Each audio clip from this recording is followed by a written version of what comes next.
Hello, everybody, and welcome today. Thank you for joining me on this Valentine's Day morning. So my name is Aleesha Roedel. Today we are going over Meet the Local Buyers. So we've got quite a few of our local buyers here and greatly appreciate you guys all joining us.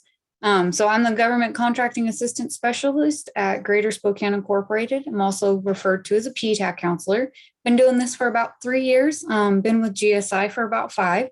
So I'm pretty excited to have this group of individuals with us today. And without further ado, we will just go ahead and so our agenda. Once again, welcome. Thank you all for joining us. A couple of housekeeping items. Go ahead and put your questions in the Q&A. We will stop momentarily between presenters today to answer any specific questions that you have. We will also have a Q&A session at the end, so you can ask your questions then as well. If you would like to ask your question live, let me know. I will allow you to unmute toward the end, so that way you can ask your questions. If for any reason we are not able to get your questions answered today, I will be sending up a follow-up email with the slide deck. Please reach out to me if you have any questions that I missed today, or you could always reach out to our speakers directly as well. So we will have I will give a brief overview of what PTAC is. I will turn it over to Spokane County, and then Spokane International Airport will take the floor. Spokane Transit Authority will be after, City of Spokane, Avista, and then our open floor Q&A session. If you guys wanted to send any capability statements to any of them specifically, you could either send them to me, I will send them to the agency, or you could send them to the agency directly as well. So a little bit about PTAC before we dive completely in. So I help businesses who want to sell to the federal, state, and local governments. Today's a good example of our getting you guys in touch with our local agencies. So I do that in a lot of ways. So certifications and registrations. I help find opportunities to bid, show you guys where to go, where to be registered, help you through the registration processes, things like that. So then that way, if there's any platforms that are mentioned today that you guys are not aware of, reach out. I'll help you get registered where you need to be. Interpreting solicitations and regulations. So I like to help you, or I don't like to, I help you guys understand what the terms and conditions are, how to be compliant, making sure you guys can perform within the scope of work before you go jumping in bidding. Marketing to the government buyer. So today's one of those good ways to do so. And there's other ways to do that. Like I said, I mentioned capability statements. Those are good too. So we provide these workshops or provide these services through workshops like today, one-on-one counseling sessions, matchmaking events, and we also have a bid match, which is a fee for service, but we won't touch on that too deep today. The map that you see on the side is, of course, Washington State. I cover Region 7, which is 11 counties. So I, stay pretty busy. I also have a lot of very talented colleagues in the rest of these regions as well. And if there's something that I don't know and I'm not able to help you with, I do have some colleagues that I'll refer you to for help, or I'll go research it to help you as well. We have lots of speakers joining us today. I won't dive into every single one of them, as you can see them on here, and they will all be introducing themselves as well. But once again, I greatly appreciate all of your guys' help today. And without further ado, I'm going to turn it over to Tony Hall with Spokane County. All right, thanks, Aleesha. And video isn't working. Should we just go without video? Yep, that's just fine. Okay. All right, so my name's Tony Hall. I'm the purchasing manager here at Spokane County. And Victor Leamer is also on the line. He's our senior buyer. So he's with us, just not in the room with me. So next slide. And I saw already some questions about this. So just wanted to run through our common purchases at a very high level. There's really nothing that we don't buy. So I split it up into the 3 categories that we kind of view things and we categorize them in. So the first one is public works. And this is our definition of this is any physical alteration made to a public property. So not the Public Works Department that takes care of the roads. This is specifically just altering any part of public property. So we have large construction projects. Right now we have an indoor shooting range going in out in Airway Heights. We have infrastructure, maintenance on bridges, roads, landscaping. We have, we're trying to increase the use of on-call contracts for a lot of these services so that we're not, we don't have a lengthy bid process for every single on-call service that we need. So you might be seeing a lot of those posted from Spokane County in the coming years. That will just give you a chance to, sign up, possibly get awarded to be an on-call contractor, and then any need that we have for that service, we would just go directly to you. To kind of speed up the process a little bit. So the second thing that we wanted to point out here are goods, and this is where we have probably the largest array of items. So we have large equipment. If you guys have read the local news in the last couple of days, we just bought this giant $400,000 SWAT vehicle. So we'll have those. We'll have sheriff's vehicles all the way down to, paper clips, paper, staplers. So a very wide range there. And so anything over $10,000 for that would need to go through a formal process, and I'll get to that on the next slide, how to participate in that. Anything under is kind of an informal process where our departments would be ordering those directly. And the last item in the goods category would be IT software. In the last couple of years, I think we've all have seen a huge shift and increase in the IT software applications that we're buying, and the IT hardware as well, laptops, cameras, everything to make meetings like this work. So that's that one. And services and A&E. So we have, before we can start construction, we need architects and engineers to take a look at our properties, give us suggestions, create drawings for us. We also serve the Parks and Recreation Department here in Spokane County. So a lot of help on those. We also have professional consulting services for a wide range of projects that we're trying to roll out here at the county, and as well as a lot of healthcare services. Again, in the last couple of years, huge increase in this due to the pandemic. So all good on that slide. And most importantly, this is a quick overview of how to participate in our bids. So this year in 2022, we are switching over to MRSC small works roster only for public works jobs. So any public works job that is under $350,000, we will be pulling vendor names from the MRSC roster this year. So we're doing this as part of an effort, trying to get together with the city, City of Airway Heights, City of Spokane, to make sure that we're creating a little less work for vendors and contractors in our community, where there's kind of a one-stop shop to be on a small works roster for these types of projects. And so it's free to sign up for up to 9 agencies to be on their rosters on MRSC. And I just included a link on there. Again, this only puts you on the roster. Signing up for MRSC alone will not give you visibility into our projects. That will just get you on the short list to be eligible to bid on our projects. So that brings me to the next bid platform that we use, and this is where we post all of our formal bids, some informal bids as well, but publicpurchase.com, completely free for you guys to register. There is a paid service, but if you just stick to the free, look for that keyword when you're signing up, and then select Spokane County as an agency that you would like to see bids for. That is where you will see 90% of the bids for Spokane County go out. So as I talked about in the last couple slides, everything that we post for will be on publicpurchase.com. And then for some of the informal purchases where departments are going out and getting their own quotes, and the purchasing department does use this as well from time to time for informal quotes, but also if you could sign up at govspend.com, another free service. You just go through, pick the categories that you provide, the service offering, and whenever we have a bid that fits your product or service offering, you will get an automatic notifications, and that goes for public purchase as well as GovSpend. So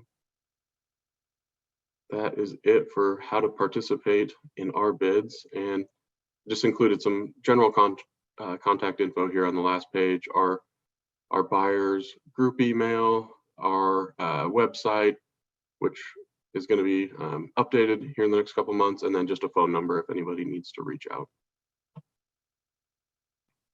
So probably a lot of information at once, but any specific questions for Spokane County? Hey, Tony, do you know of any specific opportunities that are coming up here in the near future that our attendees should be aware about? Not anything in particular. We do have one, a larger comprehensive plan for our building and planning department. That would be architecture and engineering related. The rest of them, we're really kind of at the tail end of these projects when they come through. So we only see them right at the end when they're going to post them. Okay, thank you. Yep.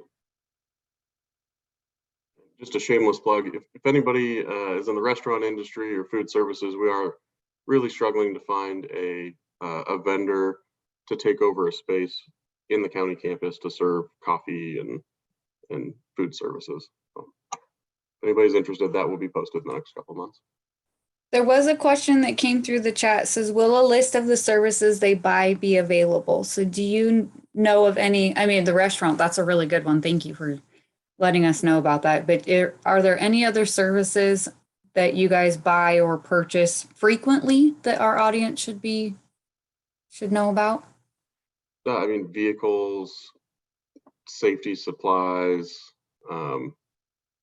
it's a very wide range. And when you go to sign up on all of our bid sites, just be sure that you're selecting the broadest category of product offerings. They make you go through and choose what services and goods that you provide. So just cast a very wide net when you're doing that, and you'll get automatic notifications. That's the best way to do it. So it's not a manual process. You're not reviewing a list that we send. You're just notified when we have something that fits your wheelhouse. Great, thank you. Does anyone else have any questions for Tony before we move on?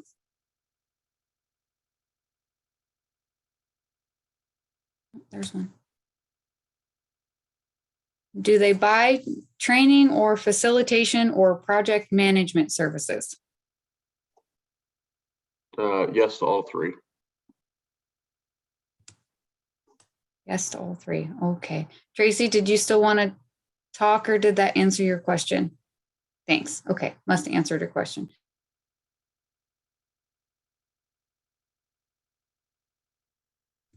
We will go ahead and move on to the next one. Thank you so much. Now I'll turn it over to the airport. Good morning. I'm Aleesha Corcoran. I'm with Spokane Airports. I am the planning and engineering manager for our airports. Next slide. So just a little history with Spokane Airports. It is jointly owned by Spokane County and the city of Spokane under provisions of RCW 1408. Establishes the operation of the airports, which then allows the airport to function as its own municipality under the interlocal joint agreement. Next slide. With that, Spokane Airports and Spokane Airport Board specifically is our operating authority, which consists of 7 board members. That is who we, Spokane Airports, goes to for approval of projects, and any type of authorization. Spokane Airports does consist of Spokane International Airport over in the West Plains area, and then Phelps Field, which is over on the east portion of Spokane, or city of Spokane, abutting the valley. Next slide, please. Here's just a little visual that helps identify where the airports are. There's also quite a few airports around us, not only Coeur d'Alene, but we also have the military base just right next to Spokane International Airport. They're all within a few miles of one another, so we function as a big aviation network. With that, we do quite a bit of infrastructure improvements, as airports do require that on an annual basis. Next slide, please. Here's just a picture of Felts Field. Felts Field, for those of you that aren't familiar with the airport there, it is our general aviation reliever airport for Spokane International. So it really services the smaller aircraft and smaller jets. Next slide. Spokane International Airport is the large airport. It's the commercial airport and services quite a few carriers, Southwest, United, Delta, Frontier, American, Alaska Airlines, and quite a few others, as we are inserting a couple of carriers this year, such as AHA and Sun Country. So with all of that, we are pretty active, whether it's vertical or horizontal construction, but constantly improving the airports to meet the needs of our tenants. Next slide, please. This is another slide that focuses around Spokane International Airport. And, it's a pretty busy visual, but it really does tell the story of Spokane International. We're in the West Plains, one of the fastest growing communities in the nation. With that, there are quite a few of our industry partners, whether it's aviation, aerospace, manufacturing, or technology. So there's a lot of work occurring around the West Plains, similar to what Spokane County identified.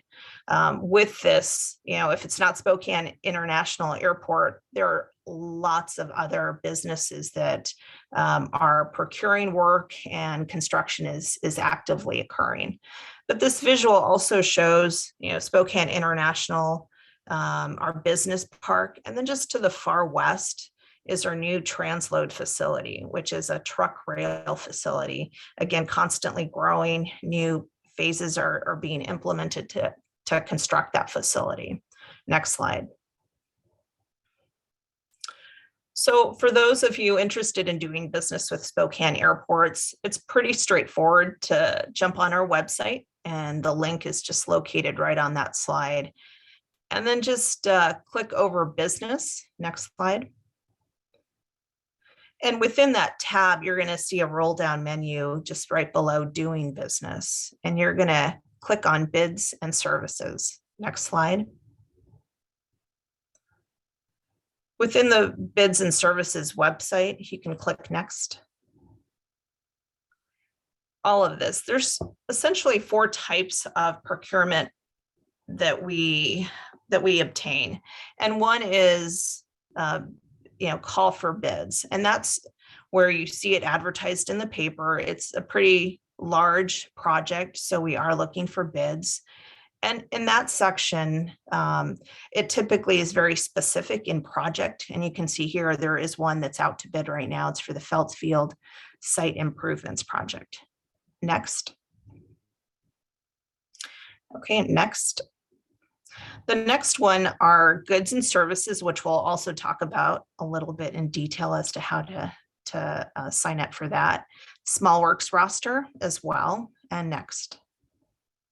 And our fourth one is interlocal agreements. So we while you may not be bidding specifically or submitting to the airport, we piggyback on other interlocal agreements to acquire work. So this is sometimes with the city or the county or other entities. We jump on to their procurement avenues and also obtain work. Next slide, please. All right, this is the first item that we spoke about, call for bids. Typically, there's an invitation to bid, and it describes the type of work being procured. So if you're a contractor specifically that does lighting or any type of window improvements, that will specifically be identified in the description of work. There are pre-bid meetings for each project that we advertise, and it's really important that while you may not be a prime, it is important to obtain to join those meetings. You really get to know not only the project, but the airport staff, and then also other contractors if you're trying to team up, not necessarily as a prime contractor, but perhaps a sub. And so you're welcome to attend the pre-bid meetings. For the primes, those are mandatory pre-bid meetings. And then the biggest thing that we see when contractors bid on our projects, we're pretty specific as to the types of forms that we require, and they're typically in the packet. And so what we recommend and we constantly state is fill out all the forms to be qualified as a responsive bidder, excuse me. And that's really important. Don't switch out forms. Don't try to, add new forms. Just fill out the forms specifically as it's identified in each call for bids. Next slide. Next one is goods and services. Very similar to what Tony identified. Those are for, equipment or specific materials that's not associated to any type of construction. You can easily go up on that website link that we showed a few slides ago and click goods and services. This automated populated form pops up, and just fill out the online application. It asks for quite a few items in there, not only point of contact information, but your EIN number. It requests that you attach a W-9 form. Next slide. And with that application, then you scroll down and you select the applicable services and trades that your business specifies in. And then if you add an additional service or remove additional service, we ask that you resubmit the request form. And that's only when it's, when things change within your business. Otherwise, you are on the goods and services vendor list, and we can select based off the type of trade that you specify in. Next slide. The next one is small works roster. And that one is typically for projects that have a construction value of $300,000 or less. And for us, that typically consists of demolition projects or a small sidewalk or asphalt projects that we may reach out to contractors under that small work roster. Very similar to the goods and services application. You fill out the application, include all of the pertinent information that's identified. And again, similar to the call for bids, including and filling out every question is really important. Otherwise, you could be overlooked because you're not including whether it's a W-9 form or clicking the specific item that you specialize in. This one's also interesting because we do require references. So there's a link to upload that as well. And, again, if it changes, you can also request a change request form and then upload the changed application. Next slide.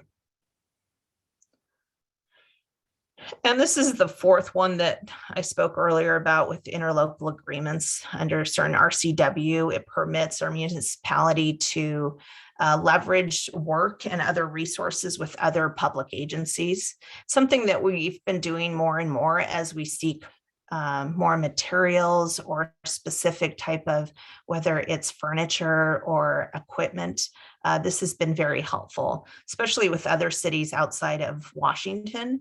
As an airport, we do network with quite a bit of other airports of our size. So specific fire trucks are something that we reach out and potentially use this interlocal agreement and procurement method. Next slide.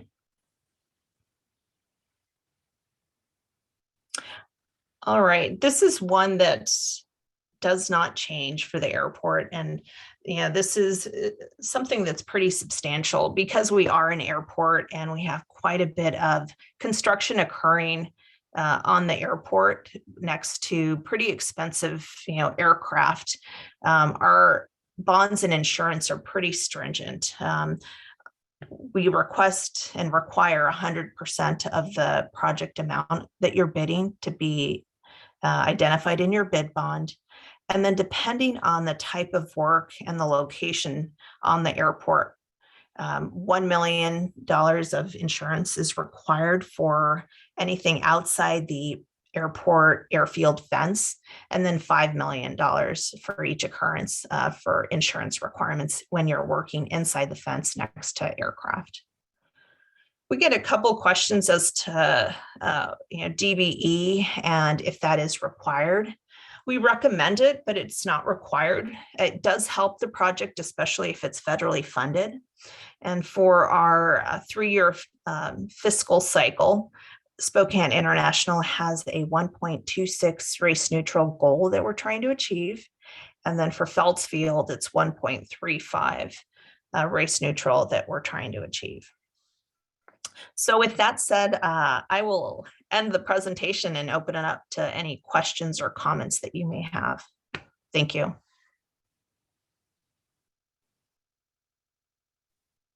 Thank you. There was lots of information in that. Do you know of any specific upcoming opportunities that are going to be coming out within the next few months or the very near future that you guys are looking for bids on?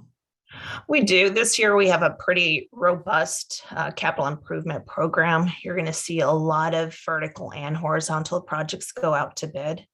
In the near future, you will see Airport Drive inbound have a call for bid for pavement overlay. You'll also see Flint Road and Airport Drive intersections also see a call for bids on that for intersection work.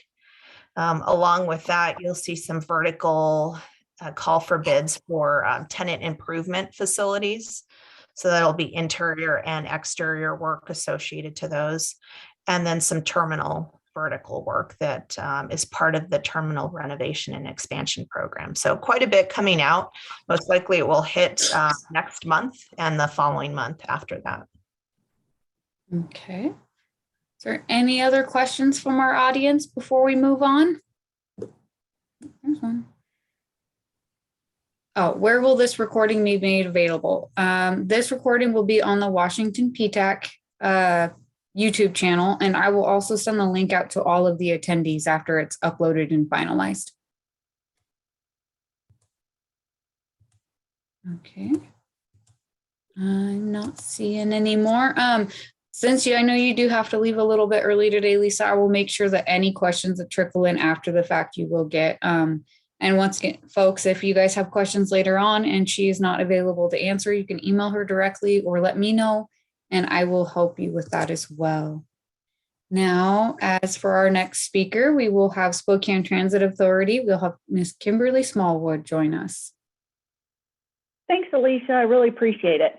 I'm having some connection issues, so if I am talking and I'm not on the slide, just help me out.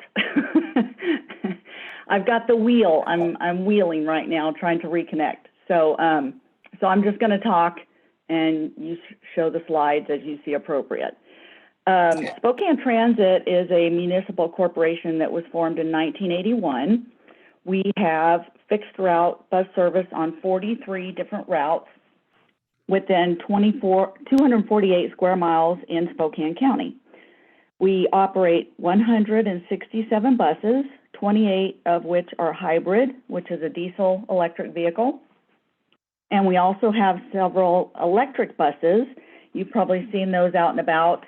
They're hard to miss. They're lilac color, very beautiful black and lilac color electric buses for the city line. We also provide paratransit services, and we also provide van pools for organizations that want their employees to be able to participate in van pool programs. We employ about 620 people working in 4 locations. The majority of these employees are vehicle operators and maintenance personnel. So I won't read the entire slide. It is available to you if you're interested in reading more about us. And also too, we are in the process of rolling out a new website, and I will be sure and let Aleesha know when that is available. It is much more user-friendly than what we have right now. You're more than welcome to go out to SpokaneTransit.com, and I encourage you to look at our moving forward information. It tells all about the city line, the improvements that we're making, our electric fleet, and everything that we're doing to provide better service to Spokane County. When the new website rolls out, it's much more user-friendly, so I'll be sure and pass that along. The STA moving forward has generated a lot of activity for bus stop improvements, addition of the city line and other bus stops, consulting services to aid in transit growth, and any goods or services needed that exceeds the STA small procurement threshold of $200,000. So we're very similar in the county as to how we do purchasing. We also do public works goods, which can be office supplies, vans, buses, parts for the buses to do repair, just anything that you need to run a repair facility. We purchase fire extinguisher services, repair services for our cameras and those kinds of things. So there's just a lot of different things that we do. We used to purchase catering services when we'd have our all-employee meetings 4 times a year, but we discontinued those because of COVID. So I'm hoping we're going to be able to pick those back up sometime this year, and then we'll be reaching out for catering services as well. So basically, we have 3 types that we solicit: invitation for bid, IFB, request for quotes, RFQ, and request for proposals, RFPs. So the invitation for bids, they do not go through my department in procurement. They go through our construction and planning department. So I encourage you to reach out to me if you're interested in construction projects, and I will forward your information over to our planning department. Those are advertised in the Spokesman Review, and they are awarded based on low bid. Requests for quotes we're going to have a lot of those coming up this year. Those are, we call them requests for quotes. Those are also low bid with other services that we're looking for. For example, body shop supplies. We would typically be looking for somebody to provide body shop supplies and also stock the locations.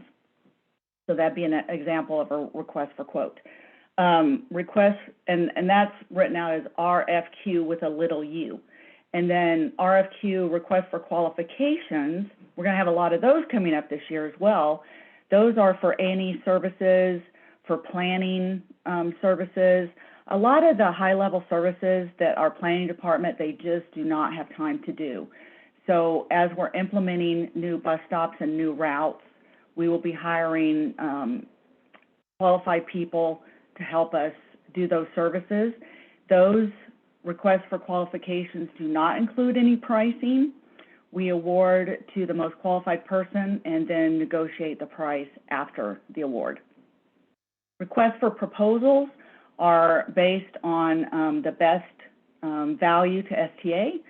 So price is part of the evaluation, but not the majority of it. It'll be experience in doing the work, proposals that you've done in the past that are on the same level as the jobs that we're asking for proposals for, same size of job, just to make sure that we get the most qualified person to perform that work. Those will include a price proposal form. As I said, that will be some of the evaluation, but not the majority. We also ask for references. We check references, and that's another part of the evaluation criteria. For up to $10,000, we only need 1 quote. So I encourage you guys to send me an email. My email address is the letter K, Smallwood, @SpokaneTransit.com. And if you need that later on, Aleesha has my email address and my phone number. She can provide that to you. But I encourage you guys to send me an email, and I'll add you to our bid list and also forward your information on to the appropriate people who are in need of your services. For up to $10,000, we only need one quote. So we like to have a bank of people that we can call on when we need. From $10,000 to $200,000, we get 2 or 3 quotes. And again, I encourage you to provide your information to me, because a lot of times those won't be advertised on the website. If it's not a formal bid, it won't be advertised in the paper or on the website. We just go out and we get 2 or 3 competitive quotes, and then we award to the lowest price on that. If it's over $200,000, per our procurement resolution, the board has to authorize the contract. So those do go out to bid, and they will be advertised on our website, in the Spokesman Review, and typically, if it's a more complex, larger project, it will also be on what's called Transit Talent. So that's another place you guys can look for open opportunities, Transit Talent. They have opportunities all over the country. That's a really good resource. Another place that we use, Department of Enterprise Services, is Washington's contract portal that we use a lot. They have competitively bid projects and awarded to sometimes one vendor, sometimes most often a list of vendors. And we can go to that website and use those contracts. So I encourage you to reach out to that website and get registered and propose for bids on that website as well. We use that a lot because then we don't have to go out and competitively bid ourselves. We can use that contract for services, and we use that a lot for computer and IS related services, to purchase computers and to get IS related services. There's no threshold limit on that because it's already been bid out. The only thing that we have to check is if we are using federal funds, then we have to check and make sure the contract includes federally funded language.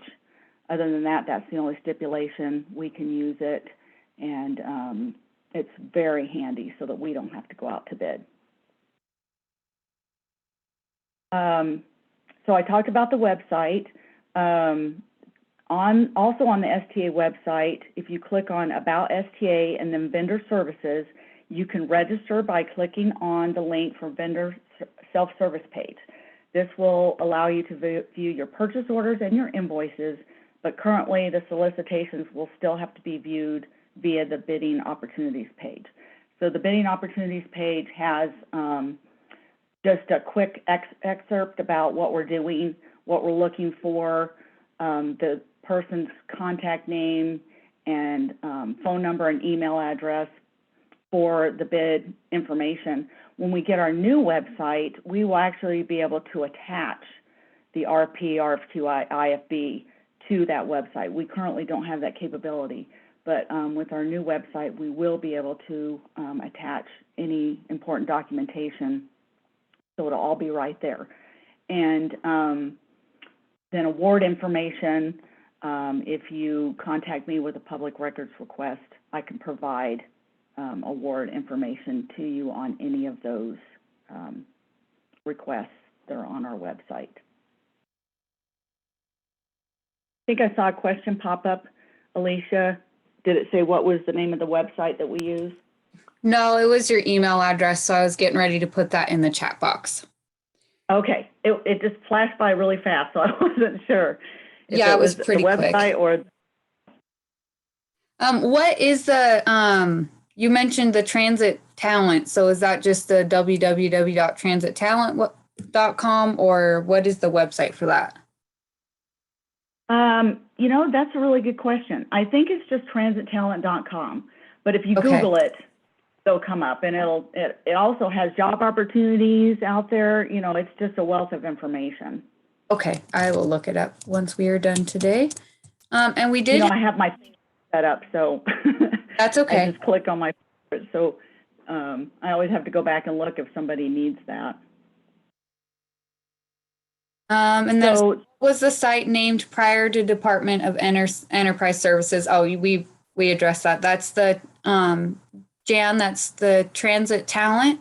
And I'll look that website up and let everybody, put it in my follow-up email as well, so that everyone has that too. Quick question. When you referred to DES, or the Department of Enterprise Services site, were you referring to WEBS, or is there another one? no, it's different from WEBS. Okay. It's Washington State Department of Enterprise Services. Okay. I will send that one out as well. Jane, did that answer your question about the other website? Now, WEBS may be part of their website. It may be part of their registration. I'm not familiar with the flip side of it. I'm only familiar with, the part that I use where I go in and view the existing contracts. So Okay. WEBS may be part of how you get registered with DES. That I'm not sure. Okay, so WEBS is the Washington Enterprise for Business Solutions. And if any of you guys have questions on that website, we'll go through that as well. But I will find the one that Kim was talking about and send it to you guys. Oh, and Prince helped us out in the Q&A, which I will copy and paste into the chat box. He typed in the transit talent website. So thank you so much for that. One question. So you spoke of some other ones. So do you guys use MRSC rosters as well, or do you guys use the other, like the statewide procurement? Yeah, we don't use MRSC. We use them for informational purposes, but we don't use them for bidding purposes. Okay. Right. Does anyone else have any more questions for Kim before we move on?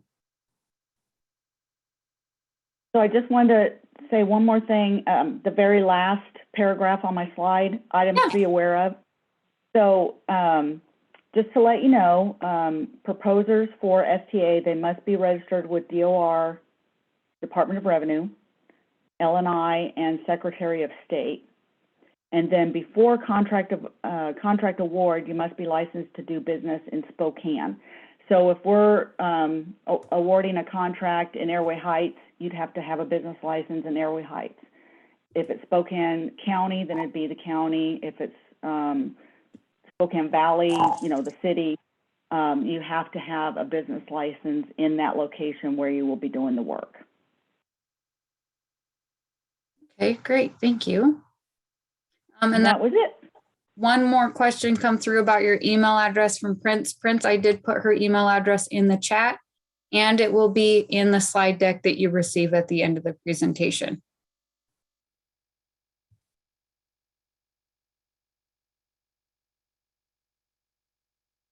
So if there are not any more questions, I will go ahead and turn it over to our next one. So Jason is joining us from the city of Spokane today. I believe he's speaking on their behalf.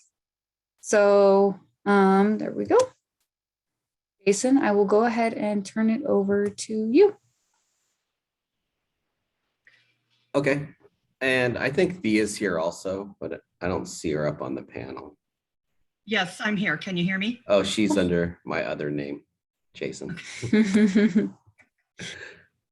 So I You think want me to start, Jason? Sure. Okay. Good morning. My name is Thea Prince. I am Senior Procurement Specialist with the City of Spokane. Jason Sandobal is one of our contract compliance gurus. And then I'm not sure, I don't think Connie is on, but Connie Wall is our other Senior Procurement Specialist. We have a decentralized type of purchasing, which means our departments do most of the smaller purchases themselves, following our processes. And then the larger purchases, so for goods and services, anything over $50,000, and public works is anything over $150,000, has to come through our purchasing department, which includes Connie and myself, as well as 4 procurement specialists that work underneath us. So We are a small department, but we are mighty. So if you'll go to the next slide, Aleesha, please. Okay, so I think I've kind of, I explained a little bit about who we are, what we do. We do use MRSC rosters for our public works and our A&E projects. So we encourage all of our vendors to go out and register through MRSC rosters. It is a free registration process. We encourage our departments to use MRSC rosters as well as a way to create a distribution list or find vendors that would provide a good or a service that maybe they're not aware of in the other areas such as goods and just regular services. So if you're not registered out on MRSC rosters, I would encourage you to do that, especially if you're a vendor that would have anything to do with our public works or A&E rosters. Once we get out above $300,000, we do advertise as well. So public work projects under 300,000 only go to vendors who are on the MRSC rosters. We also, all of our purchasing, our procurements that go through our purchasing department, excuse me, are run through our electronic bidding system, which is called Procureware. And I believe on the next slide, I have information with regard to Procureware as well as the MRSC rosters link. So if you are not registered on our Procureware system, I would suggest you go out to our purchasing webpage and do that as well. And then you will get notifications for bids, quotes, requests for qualifications that go out through Procureware that aren't run through our MRSC rosters distribution list. So I've listed here some of the other areas within the city that you might not think about as being a city department that we would procure for. So police, fire, our parks and rec, the waste to energy plant, water and sewer departments, all of our facilities, all of that is procured through the city. And we are looking at this time, we're kind of looking at getting ready to test using GovSpend for the smaller quotes, but we have not implemented that as at this time yet. Can we go to the next slide? Okay, here is the information with regard to MRSC rosters as well as our Procureware. And it indicates here that for goods and services over the $50,000 comes through our purchasing department. Architectural and engineering is at 150 as well as public works is 150 before it has to come through us. Okay, so registration is free with Procureware as well as it is free with MRSC rosters.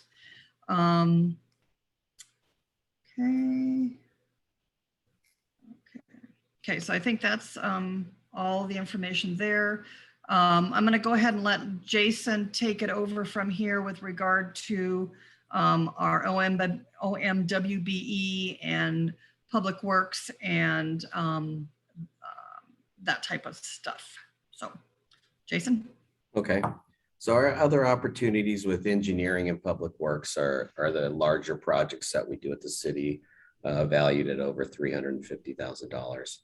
Those are primarily advertised in the Gazette and can be found at the Plan Center at www.cityofspokaneplans.com. Current project lists are also available.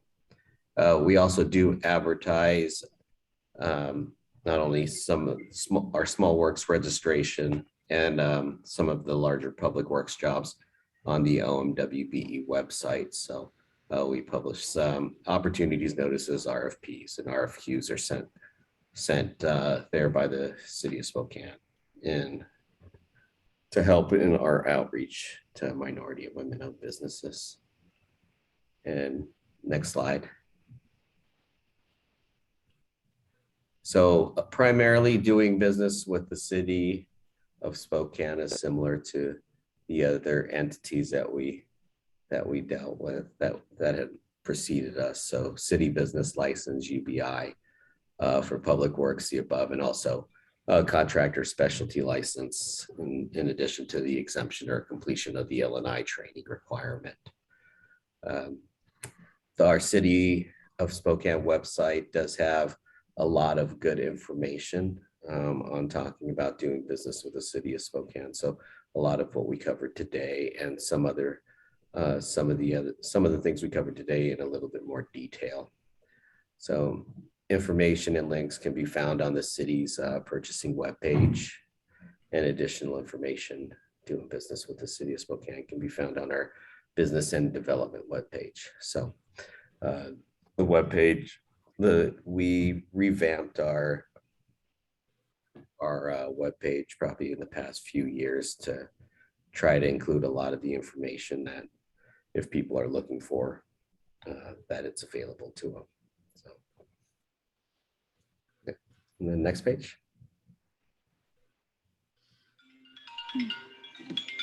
And so that pretty much is it. Do you have anything else, Thea? No, I think I've covered it all unless people have questions. Okay, so I guess you're going to end up with one of the same questions that everybody else has gotten so far today. Are there any specific opportunities that our audience should be aware about that are coming up in the really near future? We normally are the last to know. So I can't, off the top of my head, I don't have anything that I can think of right now at this moment. I would just suggest that, you get registered on our Procureware site and kind of watch what's going on out there. Everything that is open to the public will be posted out there, all the stuff that comes through our purchasing department. If you're interested in the smaller public works, again, get registered on MRSC rosters so that you'll get those notices when they come out. And then our engineering services advertises everything they do. So you can go to the Spokane plan. We had the email address the link to where engineering services advertises all of their stuff at the plan center. So just kind of keep an eye on our site and you'll be able to see everything that we've got going out. I can't say off the top of my head anything that's coming up at this moment. Okay, thank you. Are there any more questions from our audience for the City of Spokane before we move on to our next presenter?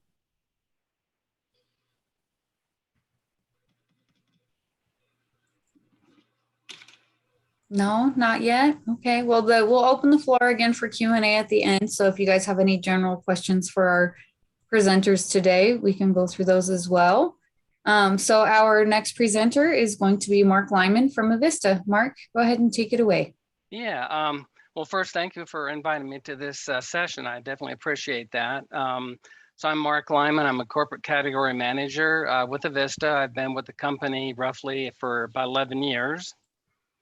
Next slide.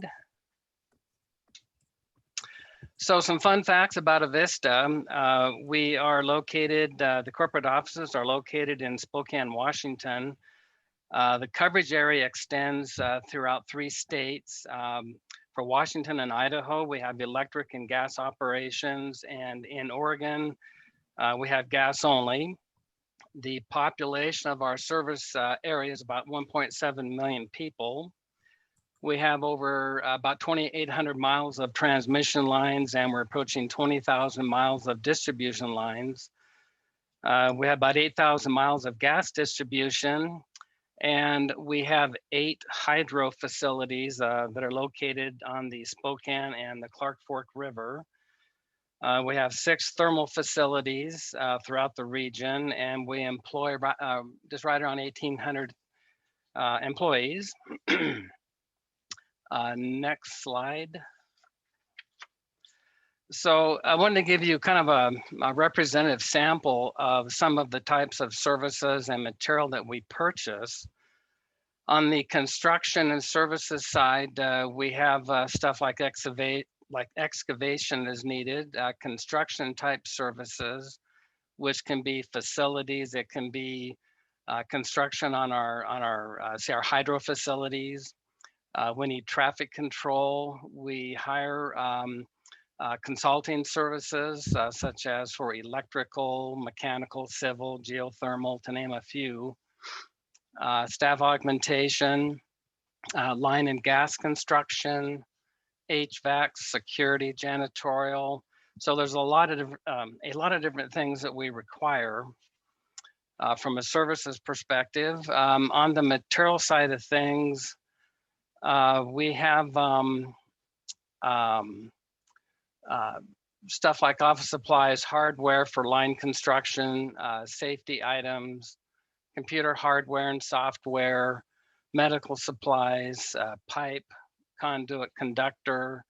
We also require some highly engineered type of material such as turbines, generators, voltage regulators. Let's see, there was a question that popped up. I didn't catch the whole thing. Not a question, Mark, just me Oh, okay. keeping things interesting. Oh, okay. Let's see. Next slide. So Avista, we're a investor-owned utility. We're not a PUD. So to pre-qualify for to work for Avista, these are the three areas that we look at, such as your pretty basic common business information, professional licenses that you have. Are you a certified minority-owned business? Are you union? Looking at bonding type of stuff and insurance, looking at litigation, both past and current. Preferred job cost range. We want to make sure that we fit the supplier to the right job cost range that fits within their abilities. We look at your hourly rates and the equipment hourly rates. For safety information, once again, it's pretty basic, but it's basically your OSHA log information. We review, reviewing citations, reviewing your various safety scores for EMR and total recordables. We look at your accident prevention program and your written safety program, paying pretty close attention to, do you have a daily toolbox safety meetings? Do you have a substance abuse policy? Drug screening and background check is all part of that program. On the financial review side of things, we look at 2 years of previous audited financials, income statements, balance sheet, statement of cash flows, auditor's notes. Now, one thing I will say about the financial review is we're doing business with large corporations. We're doing business with very small type of suppliers as well. So some of the, I kind of hate to use the word relaxed, but sometimes if you're a small business, you may not have the full-blown, say financial information that is required. So we kind of look at the level of risk involved in the project to kind of help us define what type of financial information that we do need. Next slide. So how to register your company with Avista. You go out to the myavista.com, which is noted there, and you click on About Us. Then you can click on Become a Supplier or Contractor. Once you get out there, you'll see some information about the procurement information type of stuff. You'll also see a form that you can fill out, which it's just very basic general type information about your company and the types of services and material that you can supply to Avista. Pretty self-explanatory. Let's see, next slide, thank you. So the contractual requirements, some of the key things that we look at, of course, you must be licensed and bonded in the state where work is being performed. The basic guideline for insurance minimums is $2 million for auto, general, environmental, and also professional. Once again, the insurance minimum, I have seen that change a bit depending on the risk level of the project. For contracts, we have service agreements, professional services type of contracts, as well as construction type contracts as well. Next slide. So the conditions that prompt adding suppliers to Avista would be basically, that we have well-defined strategies for most all of our categories, like line construction, gas construction, and so forth. These strategies should drive the number of suppliers that we require for that category. And it would also drive the different types of deliverables that is required, cost containment, safety requirements, the desired results, and so forth. Business and project needs, which can vary based upon the intent of the project. We also require, or we do have some what we call one-off type projects, non-routine type work, such as the work done at, say, the generating facility upgrades, like the replacement of turbines and generators. That's something that we don't do every month, every year. That can be once every, 10 or 20, 30 years to replace a turbine. We look at current supplier conditions. Do we have suppliers that are no longer meeting expectations? Do we not have enough qualified suppliers for various projects? Maybe some of them are too busy at the moment. They cannot, say, bid on our projects. And or say if we have a brand new project, something that needs to be done that we've never, say, done before, and we don't have any pool of qualified suppliers. So we would need to go out there and find some for those types of projects. Next slide. So awarding a project work, key and number one here basically is, is that we hope to be able to align with the best overall value. The skill set and experience is also something we do look at when awarding business. The project timeline can be critical, and therefore, if we have one of the bidders that can meet that specific time frame, might be awarded the business. The risk of changing contractors could be low. It's a low risk project. Special considerations are paid to also if they provide early pay terms, rebates. Are you a diverse business, local and small, within the community, and so forth. The Avista expectations that we have are uniformly and fairly applied to all contractors. And typically new contractors start with more low risk, lower profile type projects and then work themselves up from there. Next slide. So some characteristics of contractors that are successful at Avista. Definitely safety performance, being outstanding, goes a long ways. Avista is a huge relational type company, building long-term relationships and communicating clearly and often, that goes a long ways. Interface with the public is invariably courteous and professional. Superior project cost and contract management. Looking at superior workmanship and quality, once again, offering the early pay terms, and of course, being patient, being willing to work themselves into increasingly prominent projects over time. So starting small and working yourself up to larger projects. Next slide, should be questions.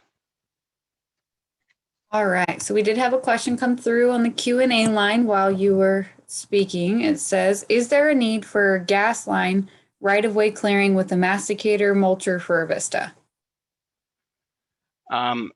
In all honesty there, I'm not 100% sure. I would have to look into that personally to give a good answer. There probably is, yes, but I would have to look for sure. Okay. And so Alan, one good suggestion would be is to let's touch base after this, and then we'll go and do a little bit of market research for it. And then if you need assistance registering in Avista's procurement portal, I can help you with that as well. So then that way you can, if something comes up, then you will get, you'll know. Okay. So another one, it'll be the same one everybody else has gotten so far. So is there anything specific that is coming up in the near future that you may need new vendors on? Yeah. Yeah, I don't know then off the top of my head. We're writing over 3,000 contracts a year, large and small. So I don't get involved with knowing all of the projects that are out there. I'm mainly involved with $2 million and above, typically as a category manager. And we do have, some projects in the hydro facilities and generation that are typically fit that bill. But say some of the smaller ones, I'm going to say those that are under 100,000. I don't personally get involved with those, but I highly recommend that you're more than welcome to contact me. I have no problems with that, and I can. We do have something that has been built over the last couple of years is a database of suppliers that we have that is searchable by the business unit to find various types of suppliers to perform work. So I'd highly recommend you to get that information to me about your business would be great. I can get that into the database. So I wish I had a better answer, but I don't at the moment. It's That's too broad. okay. Yeah. It is a broad question. So we had one come through. It says, do you hire single dump trucks? I think we do, yes, but I'm not 100% positive. So that one will be another one where you guys will most likely reach out directly, get some market research done. We'll configure some of the bits and pieces of it. Once again, if you need help going through the procurement portal process, I can assist with that. Can you share Mark's email? Yes, I do have Mark's email. It is on one of the previous slide decks, so you guys can reach out. He did say could reach out to him as well. You guys will all get a copy of the presentation too, so that you'll have everyone's email addresses that are presenting today. Does anyone else have any more questions before I completely open the floor? Well, with that, the floor is open for any broader general questions. I did have one question come through from an attendee for all of the people speaking today or presenting today. Do you guys ever have requests for bids or requests for proposals or anything like that for EMT services? And this is for the entire group. This is Thea with the City of Spokane. We do normally put out a bid for our ambulance service, but our EMTs are normally employees via firefighters and stuff. Okay. Kimberly, do you guys do EMT services? No, we do not. Okay. What about the county? Not that I'm aware of. That might be ran through the sheriff's department. Okay. And Avista, do you guys ever do anything small with any EMTs, like for big projects or anything like that? Yeah, we have our own medical clinic on site, so I don't believe we do. Oh, well, I just learned something new. I didn't know. Been there about 10 years now, 8 or 10 years, yeah. So. Well, that's neat. So outside of that, since you guys are local, I'm going to call it safe to assume you guys do not require any SAM registration, right? I think the only one that does, I think she has left. Actually, we do. For work over $25,000, if federally funded, we have to have a SAM. And we have Okay. to have a lobbying form filled out if over 100,000, if federally funded. And we have to have a Buy America, if federally funded, over 150,000. That's Okay. for manufactured goods and vehicles. So for those of you who aren't quite sure what SAM is a system for awards management, and most federal opportunities require a company to be in SAM. And so it sounds like from the Spokane Transit Authority, there are some things you will need to be registered in that portal for as well.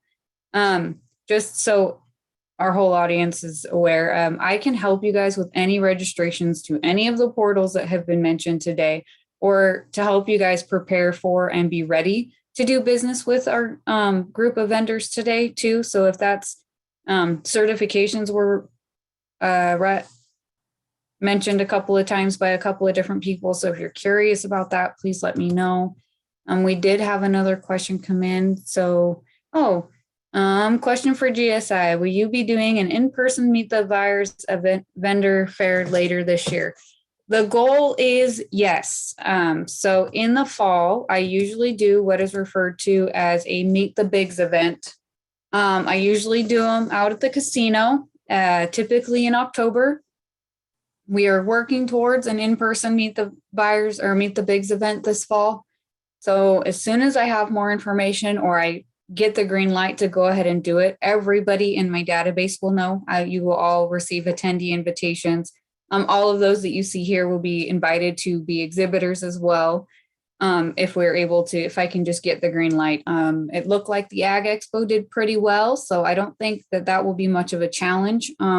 As it gets warmer and cold and flu season subsides, we will most likely be doing some more in-person, even smaller events such as this, probably housed at GSI. But thank you for asking. I greatly appreciate it.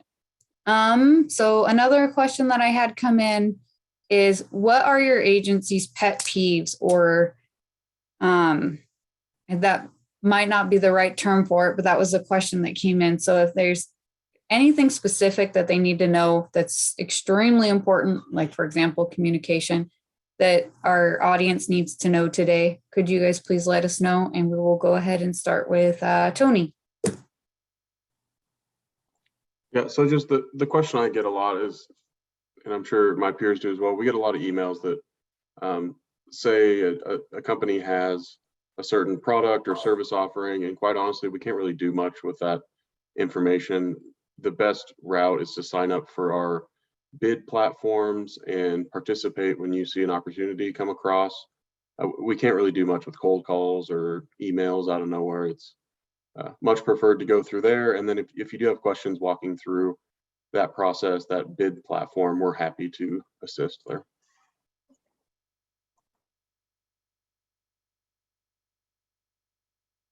Thank you.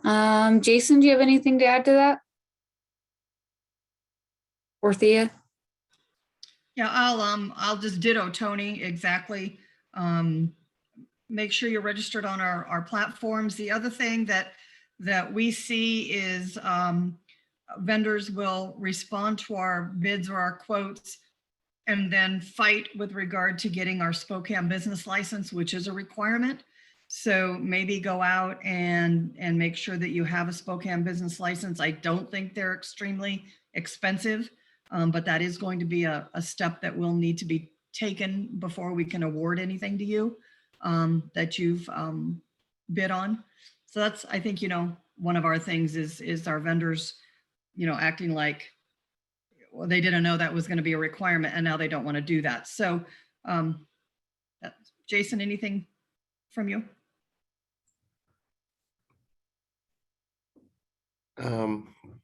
No, probably just making sure that the registration, I think for everybody is really an important thing, whether you have MRSC or whether you're a municipality that just has a small works roster. I think a lot of it has been made as probably as simple as it can be, you know, in order to complete registrations and things being free and things like that. But I think that would probably be a big thing is that there's people like Aleesha and even ourselves. And I think, you know, everybody said if anybody needs any assistance with doing business with any of the municipalities, I think there's more than enough people that would help and assist people, because I think everybody wants as much competition and as many people having the opportunity to bid on, you know, our products and services. So Thank I you. have one more thing. Can I add one Go more ahead. thing, Aleesha, please? Yes, absolutely. Remember when you register for MRSC rosters or the county's small works roster or our Procureware site or any of the other procurement portals, those need to be maintained by you.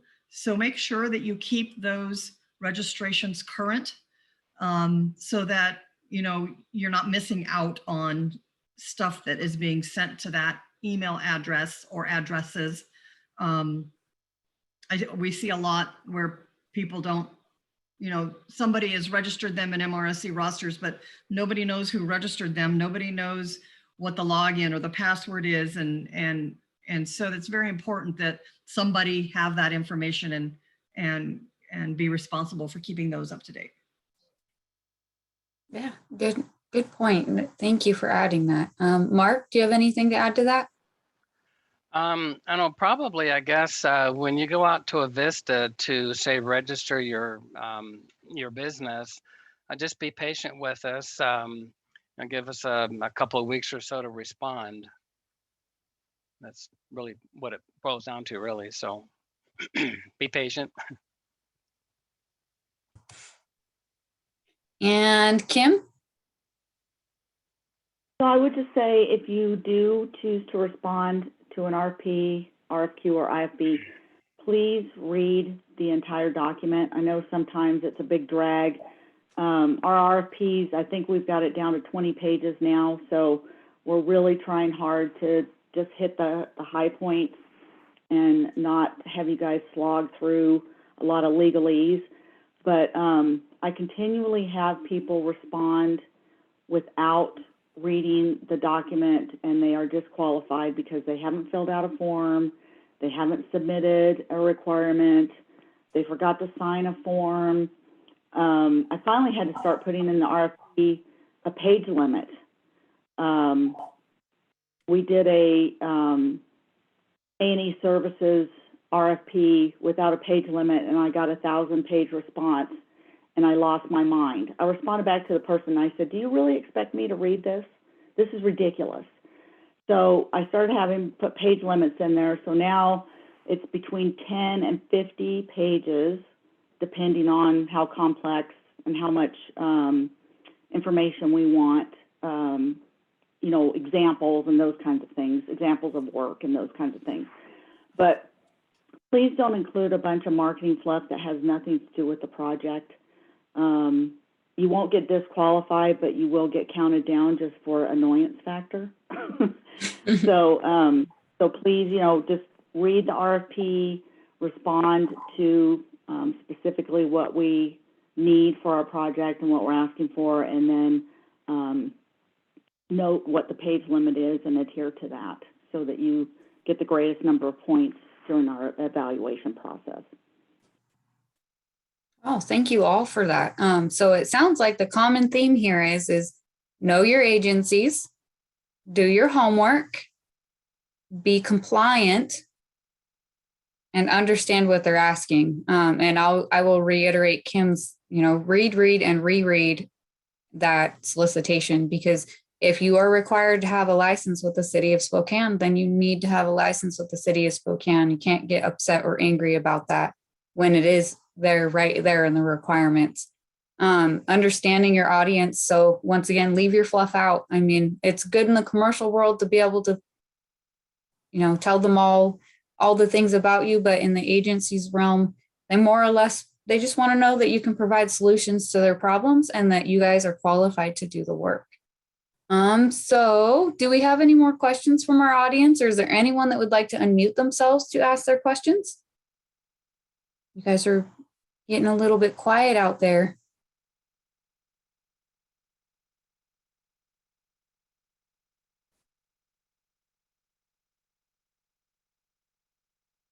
So one thing that did come through, and this question is going to be for Tony specifically.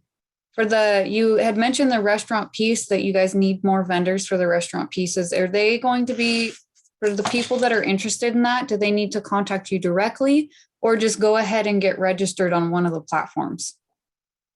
Both. Both.